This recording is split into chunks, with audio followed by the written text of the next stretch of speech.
Em nome do Pai, do Filho e do Espírito Santo. Amém. Então, 640, bate aí. Da maneira de comungar. Isso. Questão 640. Como devemos apresentar-nos no ato de receber a Sagrada Comunhão? Responde o Catecismo. No ato de receber a Sagrada Comunhão, devemos estar de joelhos, com a cabeça medianamente levantada, com os olhos modestos e voltados para a Sagrada Hóstia, com a boca suficientemente aberta e com a língua um pouco estendida sobre o lábio inferior. Senhoras e meninas devem estar com a cabeça coberta.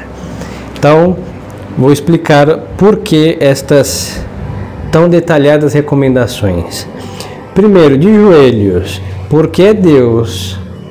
É verdade que às vezes tem pessoas que vão em ritos orientais, não, meu ucraniano, armênio, maronita desmantelado, mas outros ritos do Oriente, eles não comungam de joelhos, porque no Oriente não é uma grande reverência se ajoelhar. Se inclinar é mais reverência do que se ajoelhar. Na cabeça oriental, por exemplo, para nós estar com homens com a cabeça coberta é uma falta de reverência. Mas, por exemplo, na Ásia, quando chegaram os missionários, os asiáticos nunca ficavam de cabeça coberta diante do imperador, porque era falta de respeito estar de cabeça descoberta. Então, o Papa Bento XIV comenda que quando os missionários chegaram na Ásia, o Papa daquele então deu a permissão para os padres rezarem com a cabeça coberta, porque naquele contexto, para eles era uma falta de respeito. Para nós é o contrário. Pois então, desde São Francisco de Assis, grande santo, na Igreja Romana se comunga de joelhos. Nos princípios não era assim, era em pé também. Mas só que quando as coisas vão se aperfeiçoando, vão melhorando, é um dano voltar para os princípios quando as coisas melhoraram, não é verdade? O modernismo tirou a comunhão de joelhos, por quê? Porque no princípio não se comungava de joelhos. Mas se alguém colocou algo muito melhor do que ficar em pé, e a igreja adotou esta atitude, então não tem como, para nós, é um retrocesso irreverente. Não que no princípio não havia reverência, havia, mas foi posto algo mais sublime. Então se comunga de joelhos. Quando a pessoa está incapacitada de se ajoelhar, comunga em pé, sem nenhum detrimento de sua devoção. Mas só que de joelhos. Então devemos estar com a cabeça medianamente levantada, porque se os senhores já estão de joelhos e com a cabeça abaixada, o que vai acontecer? A gente vai ter que achar a boca dos senhores, as mulheres de véu, e depois, o que acontece? Há um perigo de cair a Sagrada Hóstia. Então se levanta a cabeça e os olhares não é o padre, ademais de ser um olhar em vão, se olha para Nosso Senhor, que está na mão do padre. Por isso o padre, quando se observa as rubricas, ele na frente dos senhores vai dizer que o corpo de Nosso Senhor Jesus Cristo te guarde. Aí quando diz guarde, custódia, ele repousa a Sagrada Hóstia na língua do comungante, aí guarde a tua alma para a vida eterna, e ele diz amém. Então ele dá uma bênção com o Santíssimo para cada um e repousa a Sagrada Hóstia na língua ao dizer que guarde a tua alma. Então, para que possa comungar e reter as partículas também, que normalmente deviam ser retidas, se comungamos desse jeito que diz o Catecismo, então, de joelhos, eu levanto a cabeça, olho para a Sagrada Hóstia que o Padre está me abençoando com Nosso Senhor. E aí, a minha boca está aberta e com a língua sobre os lábios inferiores, então as partículas que podem sair do dedo do padre ao repousar a Sagrada Hóstia já são retidas pela própria língua, hein?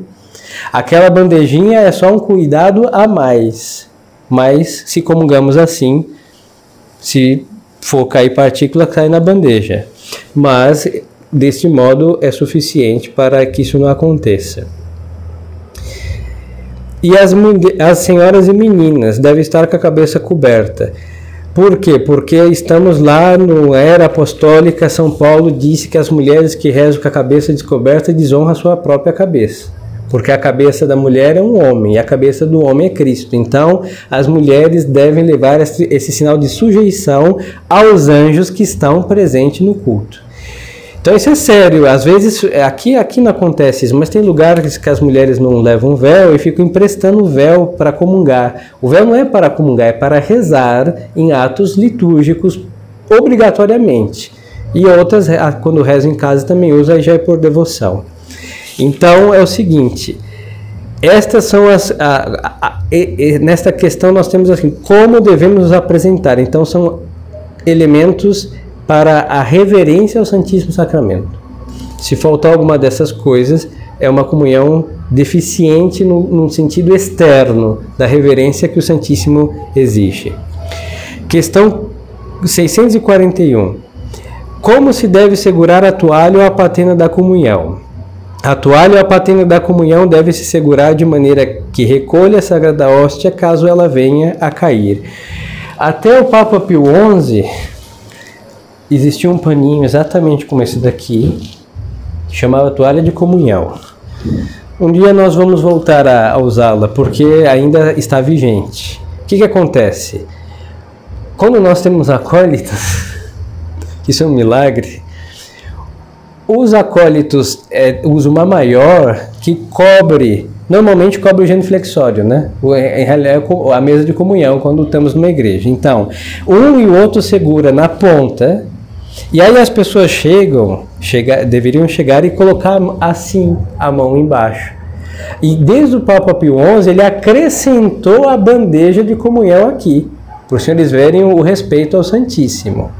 Antigamente era somente a toalhinha, e quando era pequenininha assim, então o sujeito comungava aqui e passava desse jeito para o outro, porque se fizesse isso daqui, não, tivesse partículas, alguém ia ou ir para o quinto, ou ia para o purgatório 3.000 anos diante do Santíssimo Sacramento na Igreja dos Sacramentinos para expiar a irreverência. Então o que acontecia? Depois da comunhão, o último comungante ia e se dobrava assim, assim, assim e assim, quase igual ao corporal, porque retinha as partículas.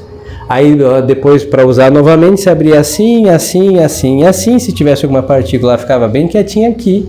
Normalmente os anjos fazem o favor de recolher, e aí se evitava cair qualquer partícula. O Papa Pio XI, eu não me lembro a razão, ele acrescentou a bandeja metálica. Mas só que como nós, latinos e ocidentais, preferimos o prático, aí então foi substituída a toalha pela bandeja. Mas em realidade são as duas coisas em vigor. Pois então, depois disso a gente vai ter que puxar a toalha para a próxima, se Deus quiser.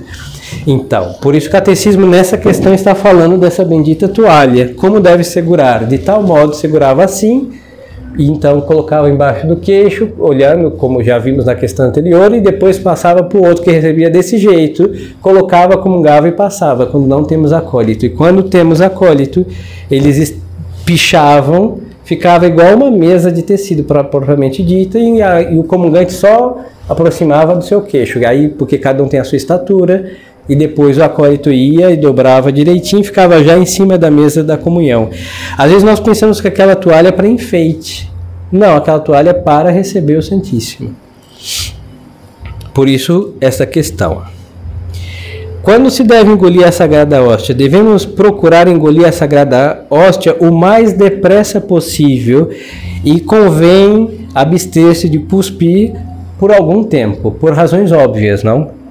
Então, é o seguinte, se nós deixamos a Sagrada Hóstia se dissolver completamente em nossa boca, nós não comungamos.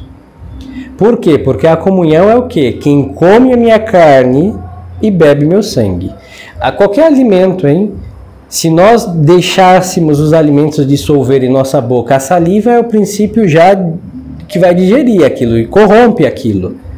Então, engolíssemos o que restasse, não é um alimento propriamente dito. Então, aqui temos que ter dois cuidados. Um é que tem gente que às vezes estão nervosas ou por causa da missa demora e o tempo quente, que fica com a boca seca, então ele comunga e levanta a língua e gruda no céu da boca. Isso já deve ter acontecido com alguém ou com todos em algum momento ou várias vezes. Aí o que acontece? O dedo jamais. Não. Isso não se faz com nada, muito menos com o Santíssimo. Se remove reverentemente com a ponta da língua. Se for o caso, poderia pôr um pouquinho de água para ajudar a umedecendo, para poder removê-la. No seminário tinha seminaristas que diziam, eu não sei se é verdade, que eu nunca fiz, que era, se mordesse a língua, sair saliva. Os senhores experimentem e depois me digam se isso funciona. Morder a língua é bem-vindo, mas não sei se nesse momento vai sair saliva. Ou sangue, em todo caso, pode ser um meio. Mas o catecismo está querendo o quê? Que nós engolir logo, por quê? Nosso Senhor, o tamanho da hóstia também varia, porque com o modernismo elas aumentaram. Porque eles dão comunhão, entre aspas, comunhão e sob duas espécies, com aspas, até as cordilheiras. Agora, normalmente foi pensada de tal modo que possa ser ingerida no momento da comunhão mesmo. Bom, isso também se for muito grande, então os senhores esperem um momento, mas não é para mastigar. Este é outro erro que eu queria dizer, porque tem alguns movimentos por aí que dizem que como é comida, a modo de comida tem que mastigar. Tem muita comida que a gente não mastiga, hein? E depois, qual é o problema de mastigar? Que fica presa nos dentes as partículas. E nós sabemos que mesmo com a ação de graça de 15 minutos, acontece. Por exemplo, quando o padre tem que comungar muitas sagradas hóstias que restaram, às vezes acontece da gente encontrar partículas depois da ação de graças presas aos dentes. Então, o que vai acontecer? Ou vamos ter a tentação de remover com algum modo irreverente, que vai ser absurdo e irreverente ao Nosso Senhor, ou vamos zanzar com o Santíssimo preso nos nossos dentes, que a gente vai conversar, a gente vai ao banheiro, depois a gente vai comer alguma coisa. Então isso não condiz com a presença real do Santíssimo Sacramento. Por isso ingeri-la para que não fique presa aos dentes. E se ficar, beba água depois da missa e tente remover, mas nunca e jamais de modo manual, com a unha, com o dente, com palito de dente, nada dessas coisas. E o cuspir, por quê? Porque ao ter fragmentos, vamos cometer uma grave irreverência. É uma irreverência que se chama pecado mortal, hein? Porque toca a majestade de Deus diretamente. E se a Sagrada, questão 643, se a Sagrada Hóstia se pegar no céu da boca, o que deve se fazer? Se a Sagrada Hóstia se pegar no céu da boca, é preciso despegá-la com a língua, nunca porém com os dedos, o que havíamos dito já antecipadamente. Então, aqui vemos então o que nós devemos fazer no momento da comunhão. Agora, vamos à quinta parte aqui do preceito da comunhão. Questão 644. Quando há a obrigação de comungar, todos os anos, pela Páscoa na própria paróquia e, além disso, em perigo de morte. Então, aqui nós vamos ver o seguinte: é verdade que é muito piedoso, necessário para o fervor, para vencer o pecado, para aumentar em graça, comungar com frequência. Isso é um aspecto do qual nós não estamos vendo no catecismo agora. Aqui está tocando qual é a obrigação que nós temos, ou seja, a obrigação que nós temos, se nós não a cumprimos, nós pecamos mortalmente.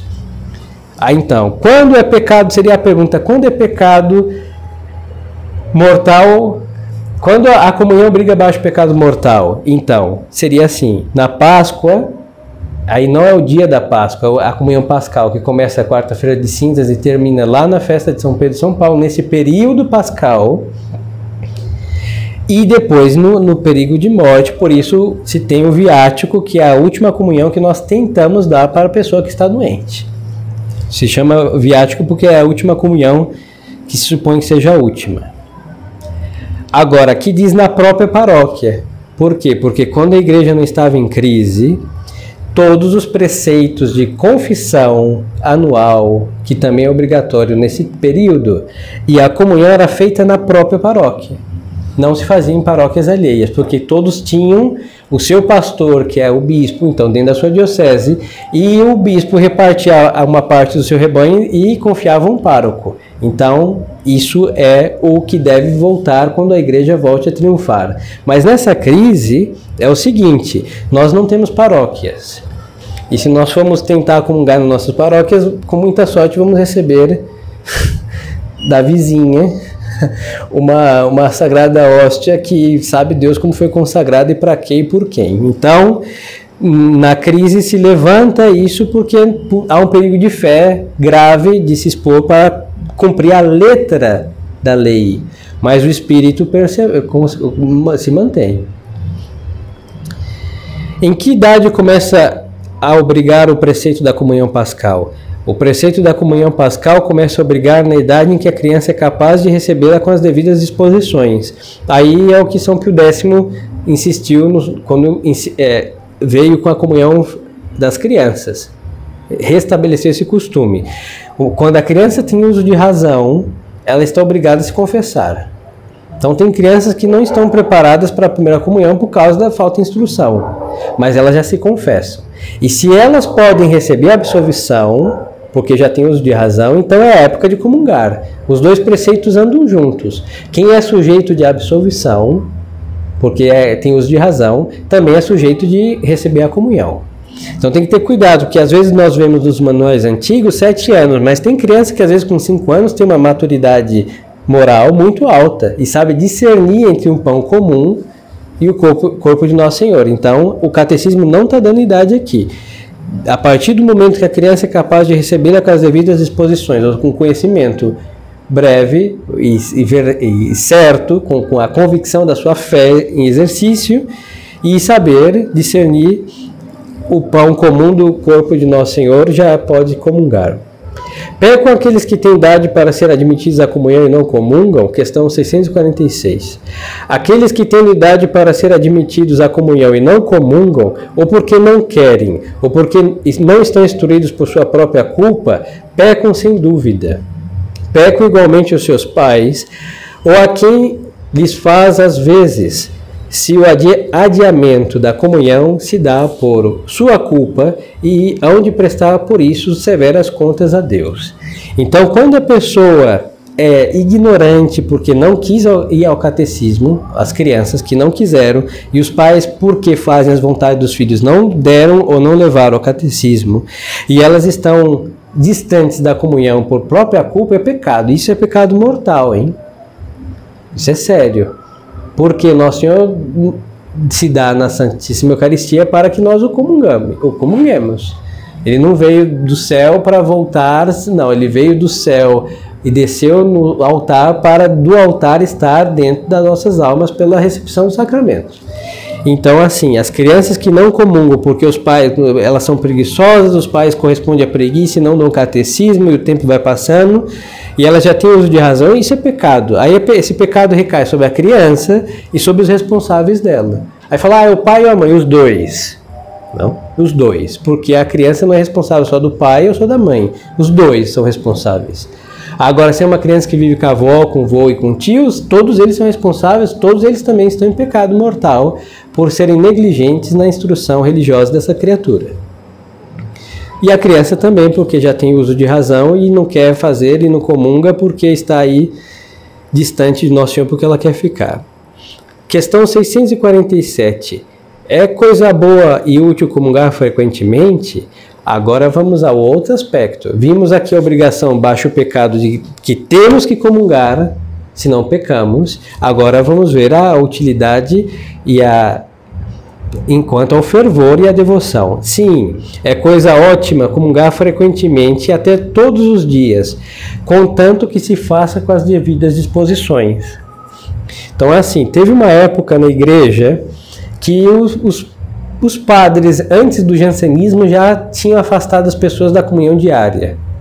Por quê? Porque as pessoas comungavam somente por um costume que todos estão comungando, a gente se levanta e vai e comunga.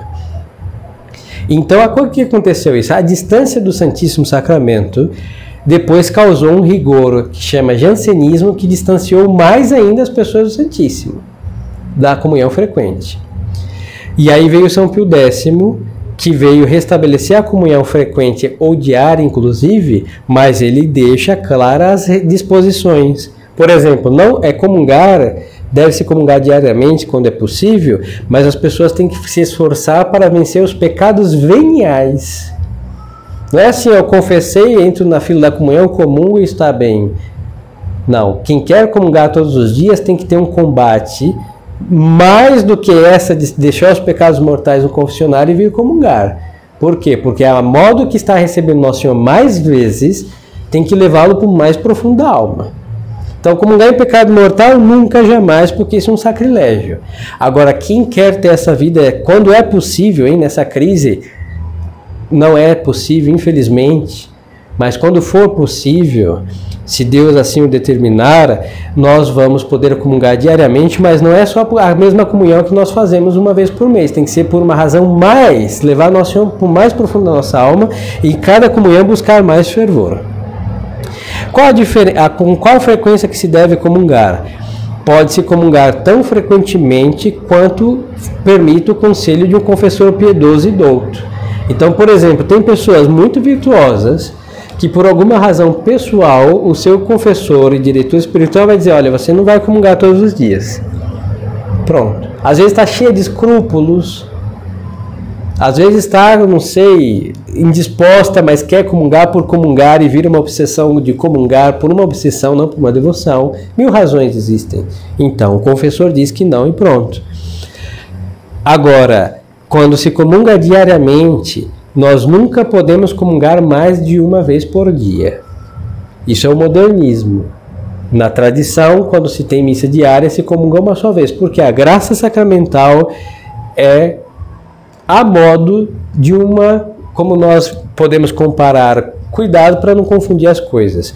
Assim como alguém que faz uma refeição forte tem a saciedade durante toda a jornada, como Nosso Senhor é o pão dos fortes, uma comunhão, ela irradia sobre uma jornada de um homem, enquanto a robustez da graça do dia da comunhão. Agora, os efeitos dessa comunhão sacramental ficam na alma até ela comungar outra vez, aumenta essa graça, ou vier a desgraça do pecado mortal e acabar com tudo. Aí tem um outro recomeço, uma confissão e uma outra comunhão. Então não se comunga, salvo um sacerdote que tem que rezar 2 ou 3 missas, mas quando rezamos 2 ou 3 missas, quando nós comungamos, não há nenhuma alteração. Por quê? Porque a primeira comunhão do dia já deu essa irradiação de graça eucarística. Vocês me entendem? Quando o padre tem que comungar 2 ou 3 vezes por rezar 2 ou 3 missas, é por causa da integridade do sacrifício que requer consumir a vítima. Mas quem assiste 2 ou 3 missas num dia só comunga em uma delas. Porque seria uma comunhão que não surtaria em nenhum aumento de graça propriamente dito no fiel que comunga.